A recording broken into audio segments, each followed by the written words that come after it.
Bismillahirrahmanirrahim. Assalamualaikum warahmatullahi wabarakatuh. Alhamdulillah, pada kesempatan kali ini saya di sini akan sedikit sharing kepada teman-teman sekalian untuk memenuhi tugas kuliah, yaitu kewirausahaan. Kemudian pada video yang singkat ini ada beberapa hal yang akan saya bagikan kepada teman-teman semuanya, yaitu pertama, pengertian motivasi berprestasi, kemudian landasan motivasi berprestasi, kemudian good team player, dan yang terakhir komunikasi dan negosiasi. Itu beberapa hal yang akan saya bagikan kepada teman-teman di video kali ini. Kita langsung saja. Yang pertama yaitu pengertian motivasi berprestasi. Sebelum kita masuk apa itu motivasi berprestasi, kita bahas dulu yang pertama, apa itu motivasi. Motivasi merupakan psikologis yang mendasar dan merupakan salah satu unsur yang dapat menjelaskan perilaku seseorang. Motivasi merupakan salah satu faktor penentu dalam mencapai tujuan. Motivasi berhubungan dengan dorongan atau kekuatan yang berada dalam diri manusia. Kemudian ada beberapa pendapat para ahli terkait pengertian motivasi, antara lainnya yaitu Abu Ahmadi. Beliau mengatakan motivasi merupakan dorongan yang telah terikat pada suatu tujuan. Kemudian ada pendapat Gerungan. Beliau menyatakan bahwa motivasi merupakan dorongan dalam diri manusia yang menyebabkan seseorang itu berbuat sesuatu. Ya, itu yang dimaksud dengan motivasi. Kemudian prestasi. Prestasi apa? Menurut Sardiman AM, beliau mengatakan prestasi adalah kemampuan nyata yang merupakan hasil interaksi antara berbagai faktor yang mempengaruhi baik dari dalam maupun dari luar individu dalam belajar. Kemudian menurut W.S. Winkel, prestasi adalah bukti usaha yang telah dicapai. Kemudian itu sedikit pembahasan tentang pengertian dari prestasi. Kemudian kita masuk tentang pengertian motivasi berprestasi.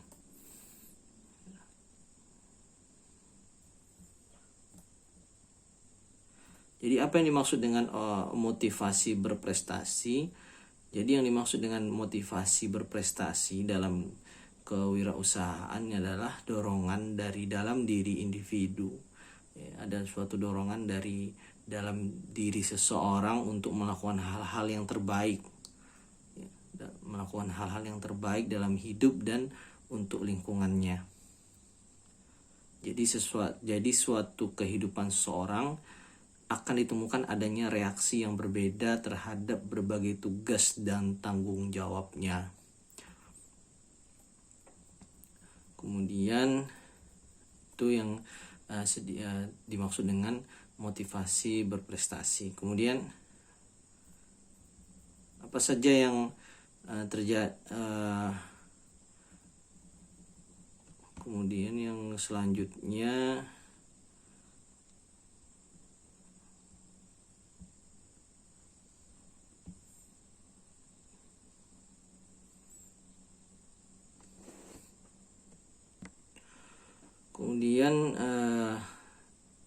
pembahasan selanjutnya yaitu tentang landasan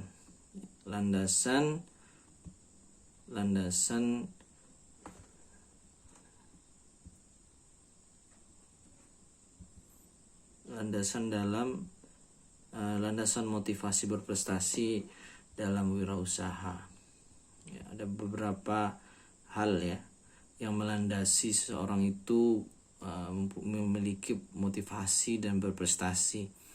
Yang pertama, perilakunya berorientasi pada tindakan serta memiliki motivasi yang tinggi dalam mengambil risiko guna mencapai tujuan usaha yang telah ditetapkan. Kemudian landasan yang selanjutnya, ia mampu mendayagunakan kekuatan-kekuatan yang ada padanya secara positif dan secara konsisten, berupaya mengurangi berbagai kelemahan yang ada.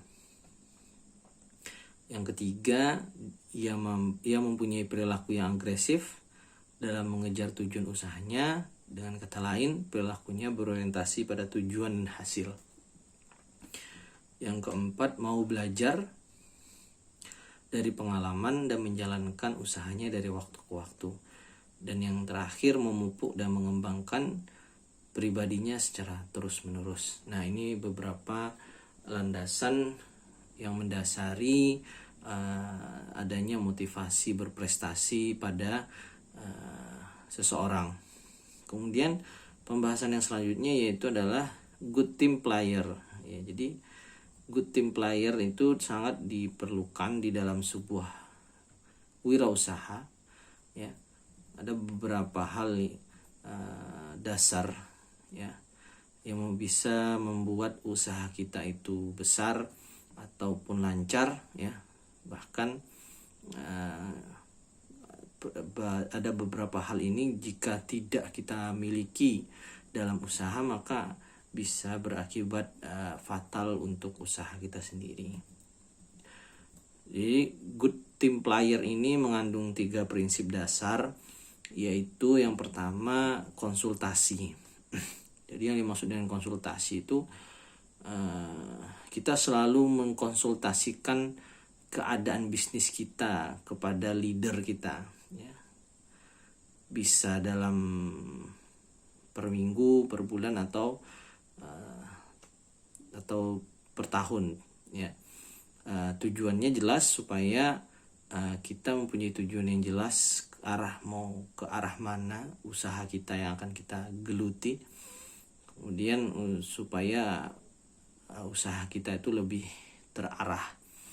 Kemudian yang kedua ya, prinsip dasar yang kedua yang ada di dalam good team player ini, edifikasi ya, bisa diartikan promosi.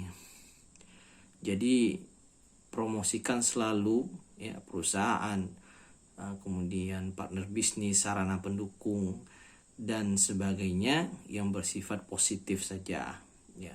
Itu saja dalam suatu usaha itu pasti ada kekurangan dan kelebihan, dan kelebihan itulah yang harus kita promosikan.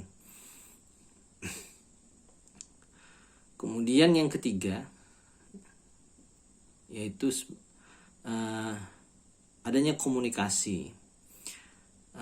Adanya komunikasi dalam arti apabila bisnis kita sedang turun atau down, kita bisa curhat ya, atau bisa mempertanyakan kendala apa yang kita rasakan kepada leader kita atau orang yang kita anggap sebagai panutan kita di dalam bisnis atau usaha. Nah, ini tujuannya adalah supaya semangat yang ada pada leader kita atau semangat yang ada pada orang yang kita percayai itu bisa menularkan hal-hal positif kepada kita. Jadi itulah pentingnya adanya good team player. Jadi tidak bisa usaha itu hanya dikerjakan sendiri. Jadi diperlukan tim ya. Tim itu tidak hanya sebagai mengeksekusi ya yang ada di dalam usaha itu, tapi juga sebagai teman curhat ya, kemudian juga sebagai konsultan ya. Karena apalagi bagi para usaha-usaha yang baru merintis usahanya, itu sangat diperlukan orang-orang yang bisa dijadikan konsultan, kemudian bisa dijadikan teman curhat untuk bisnis kedepannya, seperti itu. Kemudian yang terakhir yaitu tentang komunikasi dan negosiasi. Jadi komunikasi dan negosiasi itu juga sangat penting di dalam sebuah usaha. Apa itu negosiasi? Negosiasi adalah suatu upaya untuk mengatasi perbedaan pendapat antara kedua belah pihak. Negosiasi juga bisa disebut sebagai perundingan. Seseorang yang melakukan negosiasi disebut negosiator. Dalam melakukan negosiasi, sang negosiator harus memiliki ilmu pengetahuan, keterampilan, intuitif dalam melakukan negosiasi. Hal tersebut dikarenakan negosiasi yang baik dan efektif adalah negosiasi yang berdasarkan data real, akurat, dan faktual. Seperti itu. Jadi komunikasi dan negosiasi itu juga sangat penting, karena itu nanti tujuannya adalah supaya usaha-usaha yang kita lakukan berjalan dengan lancar. Ada beberapa karakteristik dari negosiasi yang baik. Yang pertama, negosiator tidak memandang negosiasi itu sebagai sebuah pertikaian, ya. Tidak menjadi ajang untuk debat seperti itu. Kemudian jadi kemudian juga pentingnya sebuah proses, ya. Dan negosiasi itu biasanya berjalan kalau ingin menguntungkan semua pihak, maka negosiasi itu terkadang berjalan alot, bahkan bisa lama, dalam waktu yang lama, ya. Kemudian apa saja yang perlu dimiliki oleh seorang yang ingin negosiasi atau yang disebut dengan negosiator? Yang pertama adalah percaya diri, ya. Ini sangat penting karena yang dipertimbangkan bukan hanya materi, tapi juga bagaimana cara menyampaikannya. Kemudian menghargai orang lain, ya. Itu penting juga, karena kalau kita menghargai orang lain, maka itu akan mempermudah proses negosiasi kita. Kemudian yang ketiga selanjutnya, menciptakan penampilan yang baik, ya. Jadi diperlukan penampilan yang baik, kemudian nyaman, sehingga seseorang yang ingin bernegosiasi dengan kita merasa nyaman. Kemudian bisa mengendalikan emosi, ini juga sangat penting bagi seorang negosiator. Kadang ketika berlangsungnya negosiasi, tanpa kita sadari terjadi atau ada sebuah atau sedikit konflik di situ, maka seorang negosiator harus bisa mengendalikan emosi dan egonya. Kemudian yang tidak kalah pentingnya yaitu tidak merasa paling sempurna, ya, atau merasa paling benar dalam menegosiasi, ya. Kalau sudah memiliki rasa paling benar, ya, maka dia pasti akan anti kritik, ya, tidak mau dikritik, ya, atau tidak mau diberi saran. Kemudian yang tidak kalah penting juga harus ramah, sopan, ya, simpatik, dan sedikit humoris juga tidak masalah, ya. Kalau terlalu tegang juga orang juga kebingungan meladeni negosiasi kita kadang, karena tidak semua orang itu kadang formal, ya. Tapi diperlukan juga di suatu keadaan kita juga memerlukan sedikit humor lah, ya, untuk mencairkan suasana, ya. Kemudian berpikir positif, ya, karena kalau berpikir positif kita bisa jelas nih arah kedepannya seperti apa. Kemudian sabar, ya. Namanya negosiasi itu tidak akan berjalan singkat biasanya, ya. Harus sabar, kemudian ulet, ya.